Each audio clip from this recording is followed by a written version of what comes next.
자, 여러분, 오늘은 진짜 굉장히 골 때리고 가슴 아픈 사연을 가지고 컨텐츠로 만들어 볼 거예요. 그리고 골 때리는 사연, 그리고 쓰레기가 쓰레기 짓을 해놓은 거를 보여드릴까 해요. 어떤 내용이냐면은, 자, 내가 집을 졌어. 아니면 집을 공사를 했어. 그러면 뭐가 나와? 폐기물이 나오죠. 근데 이 폐기물을 그냥 폐기물 업자가, 폐기물 업자도 아니지. 근데 돈을 받고 어떤 놈이 폐기물을 치워주기로 했어. 그래서 돈을 줬어요. 돈을 줬는데 이놈이 글쎄 폐기물을 갖다가 아무데나 지가 갖다 막 버려놨네.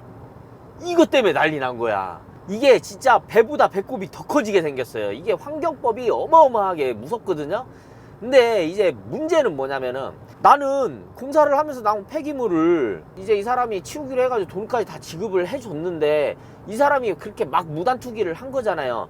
근데 그거를 일단 내가 다시 다 처리를 해야 되네? 이게 무서운 거거든. 폐기물 양이 얼마 안 된다고 해서 이게 우습게 볼 일이 아니고, 이게 만약에 구청이랑 아니면은 무슨 고소 고발이 된 사건 같은 경우에는 처리하는 것도 굉장히 피곤해져요. 그래서 이게 문제가 된 거야.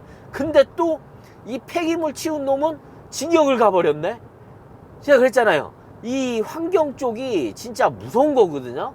그래서 이제 그거를 한번 보러 100km를 달려서 가고 있어요. 100km로 간다는 게 아니고 100km를 그 거리를 제가 가고 있어요. 제보는 아니고 견적을 준 거예요. 사실 우리가 하기에는 너무 거리가 멀고 해가지고 효율도 떨어지고 그 지역 업체를 알아보는 게 낫기는 해요. 근데 이제 제가 어찌됐든 이런 내용을 듣고 나서, 아, 이거는 한번 컨텐츠로 다뤄야겠다 싶어가지고 가는 거죠. 제가 가가지고 여러분들한테 오늘 보여드릴 거는 이제 폐기물에 대한 성상, 그리고 어떻게 이 새끼가 이렇게 쓰레기 짓을 해놨는지도 보여드리고, 그거를 어떻게 처리를 해야 되는지까지 이제 한번 보여드릴까 해요. 보시죠. 와, 요만큼 때문에 지금 징역 간 거예요, 이게. 물론 그 사람이 이때까지 어디에다가 몇 번 이렇게 투기를 했는지는 모르겠지만 어쨌든 요것 때문에 이런 거야. 내가 이 그간의 스토리를 이걸 보고 한번 읽어보자면은, 진짜 폐기물에 대해서 잘 모르는 사람이 그냥 뭐 플랫폼에 뭐 이거 떴다 해가지고 가가지고 돈 한 15만 원 20만 원 받고 이거 해드릴게요 하고 했을 거야. 근데 이걸 가지고 이제 처리장에 갔더니 처리가 안 되는 거지. 왜? 지정 폐기물로 빼야 되거든. 이거 요렇게만 빼려고 하면은. 그러니까 이 사람도 멘붕이 오지 않았을까, 뭐 그런 의심도 있는데 정확한 건 몰라요. 아, 뜨거워. 일단은 성상이 별거 없어요. 이렇게 페인트류, 그리고 목재, 그리고 폐합성 수지, 요 정도 있단 말이에요. 이게 문제야. 이거를 이제 어쨌든 처리를 해야 되는데, 이걸 갖다 버린 놈은 돈 받고 여기다가 갖다 버리고 징역을 가 있고, 그리고 요거를 의뢰한 소비자분은 이거를 다 감당해야 돼. 이거를 다 치워야 되는 거야. 이걸 치워가지고 지자체에다가 폐기물 처리 확인서를 다 발급받아가지고 다 제출을 해야 돼요. 근데 이게 고소고발 건이고 담당 공무원이 다 확인을 한 건이라서 이게 그냥 건설 혼합 폐기물 그 코드 하나로 뺄 수가 없다 이거지. 이제는 지금 와서 이거를 하려고 하면은 아마 이럴 거예요. 지금 뭐 목재 따로, 폐합성 수지 따로, 그리고 페인트 따로 이렇게 하라고 하지는 않을 거야. 아마 그 사람들도 이거 빨리 치워야 되니까.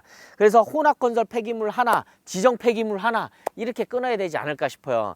근데 이게 문제는, 와, 이 양이 얼마 된다고. 지금 지정 폐기물 업체 와야 되지, 건설 폐기물 업체 와야 되지, 이렇게 와야 된단 말이야. 왜냐면은 건설 폐기물 허가 업체가 사업장 뭐 비배출 시설계나 배출 시설계 허가를 같이 갖고 있는 경우는 많은데, 건설 폐기물 하면서 지정 폐기물 같이 하는 업체가 많지 않을 거예요. 근데 이게 또 시골이야. 이걸 어디서 구해?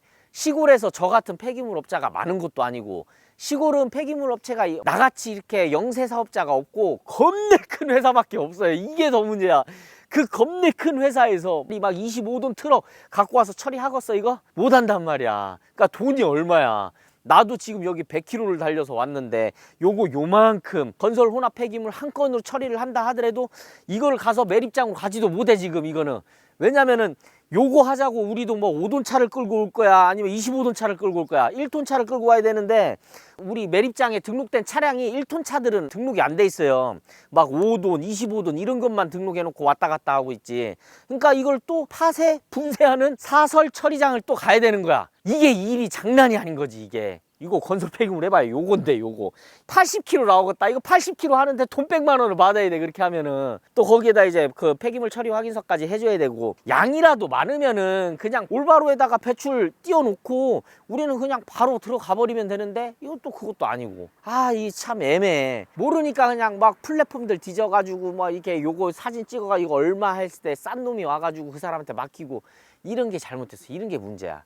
그리고 우리도 인테리어를 하다 보면은 여러분들이 알고 계셔야 될 게 있는데, 5돈 미만 폐기물은 철거 사장님이 와서 철거해서 가져가고 처리하고 하는 거 그냥 문제가 안 돼. 근데 뭐가 문제냐, 제가 있는 지역이 대전이잖아요. 대전 시내권에 처리장이 없어. 그게 문제인 거예요. 그러니까 이 사람들도 수지분반 업체에 넘겨. 그러면은 그게 또 불법이야. 그러니까 이게 폐기물이 뭐 코에 걸면 코걸이, 귀에 걸면 귀걸이 막 이렇게 된단 말이에요.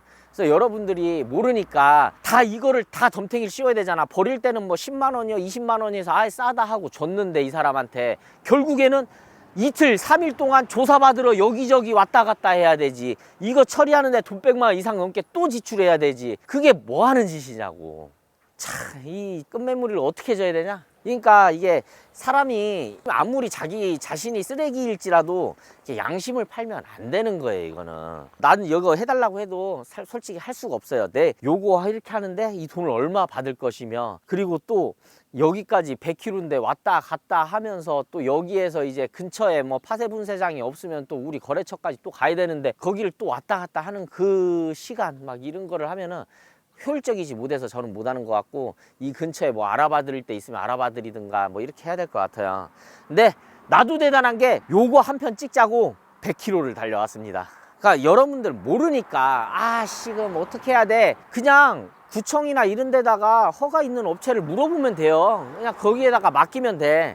여러분들이 또 이제 막 허가가 갖고 있는 사람들은 투자금도 많고 뭐해서 돈이 굉장히 비쌀 거라고 생각을 하는데, 그렇지 않아요. 오히려 더 저렴해요. 일반 막 그냥 포터 하나 갖고 다니면서 아예 폐기물 전문으로 빼드려야 하시는 분들보다 더 저렴할 거예요. 그러니까 그렇게 알아보시는 것도 방법이다. 대전 세종권에서 폐기물로 고민이 있다, 그럼 폴라베어에 연락하는 것도 방법이다 라고 말씀드릴 수 있을 것 같아요. 어이 100km 왔는데 우리 광고해도 되잖아. 폴라베어 화이팅! 화이팅!